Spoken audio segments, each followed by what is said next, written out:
প্রদেশ কংগ্রেসের সিদ্ধান্ত মোতাবেক রাজ্যের মুখ্য সচিবের নিকট 23টি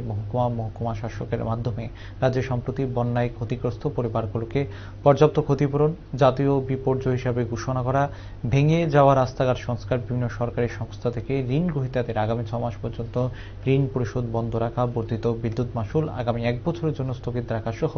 রাজ্যের বিদ্যাজ্যোতি প্রকল্পের অন্তর্ভুক্ত স্কুলগুলোতে পরীক্ষার ফি বাতিল করা সহ মোট 7 দফা দাবিতে সাব্রুম মহকুমা শাসকের নিকট মহকুমার 2 বিধানসভা এলাকার কংগ্রেস কর্মীরা সাব্রুম শহরে মিছিল করে মহকুমা শাসকের নিকট ডেপুটেশন প্রদান করে। উক্ত ডেপুটেশনে উপস্থিত ছিলেন দক্ষিণ ত্রিপুরা জেলা কংগ্রেস সভাপতি মৃদুল পাটারি, 40 সাব্রুম ব্লক কংগ্রেস সভাপতি মনোরঞ্জন দত্ত, 39 মনু ব্লক কংগ্রেস সভাপতি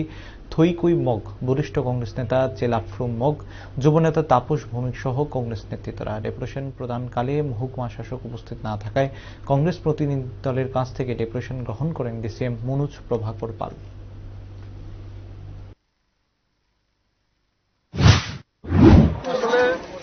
ত্রিপুরা প্রদেশ কংগ্রেস কমিটির ঘোষিত কর্মসূচির অঙ্গ হিসেবে সারা ত্রিপুরা রাজ্যের 23টি মহকুমা শাসক অফিসে ত্রিপুরা প্রদেশ কংগ্রেসের ডাকে সম্প্রতি ঘটে যাওয়া বিপর্যয়, বন্যা এবং ভূমিধসে ক্ষতিগ্রস্ত পরিবারগুলোর জন্য ত্রিপুরা প্রদেশ কংগ্রেস কমিটির 7 দফা কর্মসূচি এবং গণডেপুটেশনে আমরা আজকে মিলিত হয়েছি। তার অঙ্গ হিসেবে সাব্রুম সাব ডিভিশনের 2টি বিধানসভা, 39 মনু এবং 40 সাব্রুম বিধানসভা কেন্দ্র থেকে আমরা আজকে মহকুমা শাসকের নিকট আমরা গণডেপুটেশনে মিলিত হয়েছি। আমাদের 7 দফা দাবি, প্রথমত এই যে বিপর্যয়, আমরা রাজ্যের মাননীয় মুখ্যমন্ত্রীর কাছে আমরা দাবি জানিয়েছি ত্রিপুরা রাজ্যের বেশিরভাগ অংশে এই যে বন্যা এবং ভূমিধসে ব্যাপক ক্ষতি হয়েছে, আমরা এটাকে জাতীয় বিপর্যয় হিসেবে ঘোষণা করার জন্য আমরা দাবি জানিয়েছি এবং উপযুক্ত ক্ষতিপূরণের ব্যবস্থা করার জন্য আমরা দাবি জানিয়েছি। বন্যায় ক্ষতিগ্রস্ত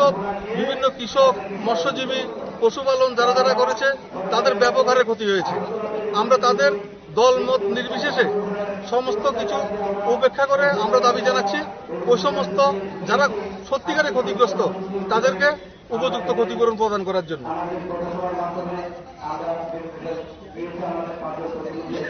ভয়াবহ বন্যার ফলে রাজ্যে গ্রাম অঞ্চলে ভেঙে পড়া বিভিন্ন রাস্তাঘাট, বিদ্যুৎ, পানীয় জল এই সমস্ত যেন অতি দ্রুত সংস্কার করা হয়, সেই জন্য আমরা মাননীয় মহকুমা শাসকের মাধ্যমে রাজ্যের মুখ্য সচিবের কাছে আমরা